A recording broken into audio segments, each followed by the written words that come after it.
Apparently that's not going to occur because of the rules of the United States Senate. So you're saying the minimum wage won't be in this? My guess is it will not be in it. I put it in, but I don't think it's going to survive.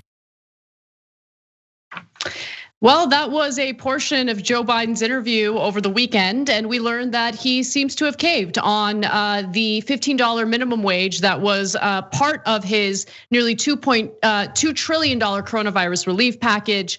Now, as some of you might already know, the Senate Democrats have moved forward with the plan to pass a more robust relief package through reconciliation, meaning that the Senate would only need a simple majority in order to pass that bill. Now, Kamala Harris would serve as the tie-breaking vote. If they've moved forward with that process, no one in the Democratic Party, and certainly not Joe Biden, should give up on the minimum wage hike in the package. But the argument here is that there are certain rules when it comes to reconciliation, and the rule indicates that you can't pass something with a simple majority if it doesn't have an impact on the federal budget. But a $15 an hour minimum wage increase would have an impact on the budget. And I'll give you the evidence for that in just a minute. But Biden also said, quote, "I'm prepared as the president of the United States on a separate negotiation on minimum wage to work my way up from what it is now. No one should work 40 hours a week and live below the poverty wage. And you're making less than $15 an hour, you're living below the poverty wage." Now, Bernie Sanders, who is the head of the Senate Budget Committee, completely disagrees with Biden attempting to pass a minimum wage hike through a standalone bill. He says this, "Let's be clear. We will never get 10 votes from Senate Republicans to pass a $15 an hour minimum wage. The only way we can do it now with 51 votes is through the reconciliation process." And I want to be clear that the reconciliation process is something that applies to increasing the minimum wage. Cenk, before we go to you, let's hear a little more from Senator Sanders during his interview with Jake Tapper over the weekend. Now, to be clear, he supports raising the federal minimum wage. He just thinks it's not going to make it into the final bill. You're the Senate Budget Committee chairman. Is President Biden wrong? Well, I hope he is, Jake. As you indicated, the president supports the $15 an hour minimum wage. I do. A last poll I saw has 62% of the American people supporting it. Because at the end of the day, we are in the midst of massive income and wealth inequality. People on top are doing phenomenally well.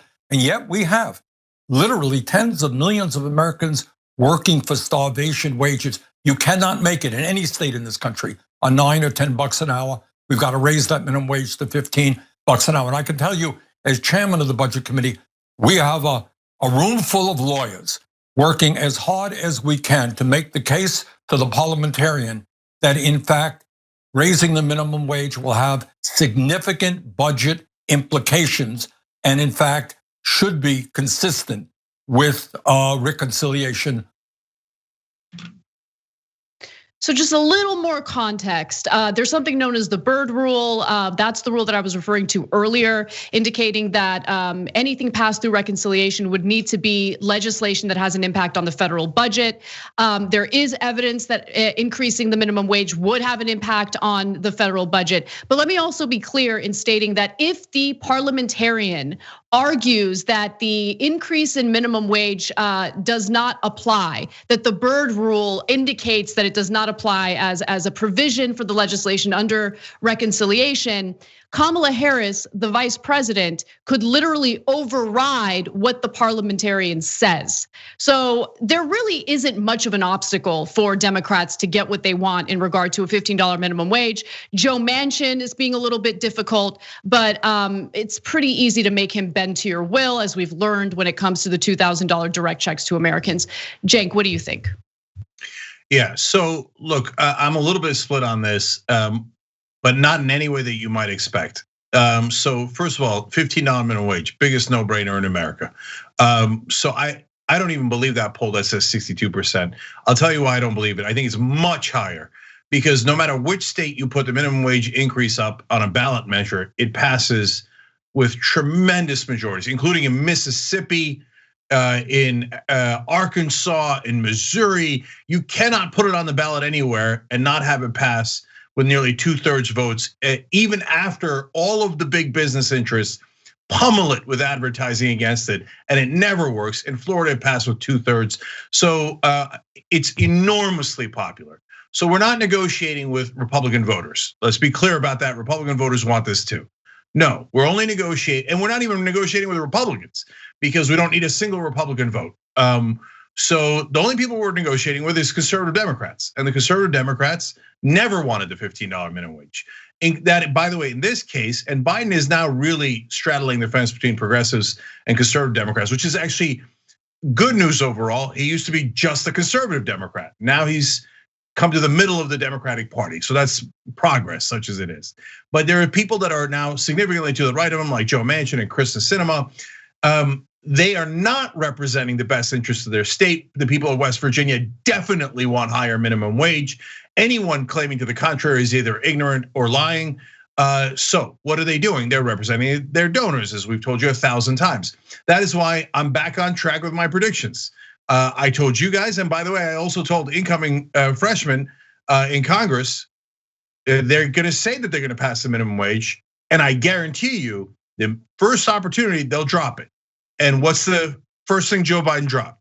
The minimum wage. Okay, now that's in negotiation with his donors and with Joe Manchin's donors and all of the corporate Democrats' donors. That's why they dropped it. Otherwise, they would never do it. It's enormously popular, enormously popular. So, hence, our media once again not covering this accurately in any way, shape, or form. Every article talks about how Joe Manchin's representing the will of his voters when that is empirically incorrect, whether it's on COVID relief overall or on the minimum wage. So why in God's green earth am I mixed at all? Because I like the idea of having a standalone vote on minimum wage. I want to put the Republicans, and I want to put Joe Manchin, and I want to put Joe Biden, and I want to put everybody on the record. Which side are you on, donors or voters? Because the voters are super clear. If you vote to make sure that they have lower wages, there should be tremendous political consequences. And I also like it because it won't give the mainstream media, Anna, much room to hide. They'll pretend and pretend and pretend that the people of West Virginia and Mississippi don't want it, and we'll prove them wrong time and time again until we expose the mainstream media and corporate Democrats as the liars that they clearly are. I believe that the Progressive Caucus should withhold its vote on the relief package until it has a $15 an hour minimum wage. The way that Biden proposes the minimum wage increase, by the way, certainly falls short because it's not like the bill would pass and tomorrow the federal wage, minimum wage would be $15 an hour. It would take 4 years for the wage to get to $15 an hour. And Cenk, the reason why I don't think a standalone bill makes much sense is because, okay, they have that standalone vote or a bill on that or vote on that standalone bill. Who's gonna hold the politicians accountable when they vote against an increase in the minimum wage? You think the corporate media is gonna do that? Of course they're not. Are we gonna do that? Of course we will. How much influence and sway does that really have? I think what's important is getting that $15 an hour minimum wage passed as soon as possible. And the best way to get that accomplished is through the reconciliation process. I guarantee you that there will be no minimum wage hike under the Biden administration if they attempt to do it with a standalone bill. No one's gonna hold anyone accountable. Immediately, the corporate media will shift its focus onto think tank studies that are funded by millionaires and billionaires, indicating that a $15 an hour minimum wage hike would be disastrous for the economy. We would lose tens of millions of jobs if that happened, even though the real evidence and data does not bear that out. Okay, let me be clear because we're gonna ask you guys to vote on a poll too. TYT.com/polls. Should it be standalone or should it not? Number one thing that I want to be clear about is that Anna and I are not disagreeing on the most important stuff. So if you said to me, Cenk, push a button and it's included in the overall COVID relief or it's not, I'd definitely push the button. Yeah, include it in COVID relief because then it'll pass. And I just want it to pass. That's the most important thing by an order of magnitude. That's definitely the most important. So I would rather have it be in there. What I'm telling you guys is, I knew for a fact that Joe Biden didn't mean it. He uses as a negotiating tool. He knew that he was going to drop it, just like Obama knew he was going to drop the public option. And when I said in the beginning that Obama was going to drop the public option, every reporter, every mainstream Democrat said, Cenk, you're unfair to Obama. It's outrageous. He has pure intent. He's an angel dropped down from heaven above, and you're a monstrous skeptic, etc. And of course, he dropped it at the first possible opportunity because it was a negotiation ploy. He never meant it. Joe Biden never meant putting the $15 minimum wage in the COVID relief bill. So he had meant to drop it all along. So if nothing changed, Anna would be right about the second part of it as well. Like, you think the corporate media wants to hold him accountable? Of course not. That's why I'm saying, in order for us to win this fight, the first people we got to get through is the corporate media, who's going to tell you, oh my God, the beloved think tanks, all funded by multinational corporations, tell you your wages should be dirt low, and we will regurgitate that like morons, or they're butlers basically. So I know all of that, and Anna's generally right about all of that. What I'm saying is, I think we have a unique opportunity on $15 minimum wage, and besides which we don't have a choice because they were always going to drop it. But we have a unique opportunity there to make a progressive stand on a standalone bill and say, we will put every ounce of media that we have, every ounce of power that we have behind this bill, because we have everybody on our side in terms of the voters. So if corporate media and corporate Democrats want to oppose us on $15 minimum wage, I'm telling you now, they better be careful what they wish for. And Anna, I swear to God, we're going to hold them accountable. Yes, Cenk, but it's not just yes, about us. Media, yes, progressive groups. Anna, you think I can't primary people? Okay, Cenk, I'm not saying that we're not gonna hold people accountable. And yes, I know that we're gonna primary people. It's what you do. It's what Justice Democrats has been pretty successfully doing. But my problem is, like, we can't wait for the midterm elections to hopefully get more progressives in there and get minimum wage after that, if we're lucky. Like, time is of the essence. Yes, I think progressive media, with TYT obviously included in that equation, is gonna hold Biden and other Democrats who vote against increasing the minimum wage accountable for that. I just don't really think that it's gonna be enough to get the minimum wage hike that we need as soon as humanly possible, right? Yeah, I think it's a big gamble. And so that's why I think a better strategy is, it might be politically risky, but I think that if they frame it correctly, progressives can hold their vote on this bill, unless it has the minimum wage hike, and by the way, aid to people that isn't means tested as strictly as before, and certainly not as strictly as what's being proposed by Republicans now. Yeah, no, and that's why I'm telling you that I promise we will break them on this issue.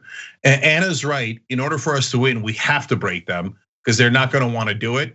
And they're going to fight tooth and nail. And by the way, I'll tell you ahead of time, another trick that they will do when it comes as a standalone bill. The mansions of the world will say, and Joe Biden will secretly agree ahead of time, that instead of making it 4-year transition, they'll want to make it 10 or 15-year transition. In other words, you're never going to get it. We're going to wait till the Republicans get back in charge, and then they'll cut it before it even goes into effect. So no way, no way. It has to be in that timeline, and we will break them. And so, and I hear you. We're not. Look, if Manchin and Sinema are protected by corporate media, and the people of West Virginia and Arizona never find out they're corporate stooges, yes, then you cannot win in the short term. But if we can break through, not just TYT, but all of us fighting together, all the groups, all the media fighting together on this issue, can break through and say there is no excuse. The only reason to vote against it is because you're a corporate butler, and you take orders, and you're deeply, deeply corrupt. I swear to God, we're gonna break them on this issue. Okay, so we do have a poll on this. So here's what the question is: should Biden fight for a $15 an hour minimum wage now as part of the COVID aid bill, or kick the can down the road as a standalone bill? You can participate in this poll by going to tyt.com/polls/minimum wage. That's tyt.com/polls/minimum wage. We really want to hear where you guys stand on this issue. And I do want to just quickly note that in regard to the Byrd rule, again, I've been saying this on the show repeatedly, but I want to reiterate that increasing the minimum wage to $15 an hour does what? it increases tax revenue for the federal government, meaning that it would make people less, it would fund the government more, which is important, and a higher wage would mean that less people would be reliant on the social safety net in order to, put food on the table for themselves, to take care of their kids. You guys get the point. And so just one quick graphic that I want to read you. UC Berkeley economist Michael Reich, the author of the new research paper, said the Raise the Wage Act, I apologize, says that the Raise the Wage Act of 2021 would have a positive effect on the federal budget of $65.4 billion per year through a combination of decreased spending and some social safety net programs, which many workers are forced to rely on due to low wages and increased tax revenue. As you guys know, I mean, the people who take advantage of the social safety net more than anyone happen to be these massive corporations that underpay their employees, which forces the federal government to subsidize them by paying for government programs for their employees, basically picking up slack for their employers. So this is something that does apply, does qualify under the Byrd rule. Let's not waste any time. You're absolutely right, Cenk. Democrats are the ones who are standing in the way of this, but I really think that progressives can play hardball here and win. Yeah. All right. Last thing, guys. Don't get bogged down on process arguments. It's a cover story for what they actually want to do. Reconciliation, Byrd rule, filibuster, whatever. Democrats have 51 votes when you include Kamala Harris. And Republicans passed everything through reconciliation, including giant tax cuts and their effort to kill healthcare for all of us, okay? So, and some of those had budget implications, some of them didn't. They didn't care at all. They just used their power because they're not schmucks or liars like the corporate Democrats, okay? So if the Democrats want to, they can pass every single thing. Any process argument is by definition a lie, okay? Wait, do you want it or don't you want it? There's a big update. There's a big update that Brett just sent me. So according to a post by the Progressive Caucus, big news, the Progressive Caucus has secured the inclusion of a $15 an hour minimum wage in the House's pandemic reconciliation package. This has been a leading priority for our caucus and would give 27 million Americans, low wage Americans, a raise. Now, of course, this really relies on how the Senate reacts. And so Bernie, Warren, Markey, every senator who has claimed to be a progressive needs to fight on this and not drop it, not cave to conservative Democrats and whatever their wishes are. And so I would be super happy to have that $15 minimum wage fight right now as opposed to later, okay? But there's good news, bad news out of the breaking news that Anna just read you. Progressive Caucus actually making a difference. By the way, the majority of the Democrats in the House now is 10 votes. How many Justice Democrats are there? 10, okay? So now we have power. I told you we'd have power. We do have power. We just used that power and we got what we wanted out of the House. Unfortunately, the Senate is not the same way. So the good news is we have and have used our power well, okay? The bad news is there's no way they're gonna accept it in the Senate. When Biden said he's gonna drop it, the corporate Democrats will definitely drop it in the Senate. They will not include it. I bet your bottom dollar on it. I would be shocked beyond belief if we could win that fight now. I would love it, but I would be shocked. But I would be equally surprised if we don't win it afterwards as a standalone bill, because they have no grounds to fight on this. They have no leg to stand on, and we'll kick out whatever leg they have. Thanks for watching the Young Turks. We really appreciate it. Another way to show support is through YouTube memberships. You'll get to interact with us more. There's live chat emojis, badges. You've got emojis of me, Anna, John, JR. So those are super fun. But you also get playback of our exclusive member-only shows and specials right after they air. So all of that, all you gotta do is click that join button right underneath the video. Thank you.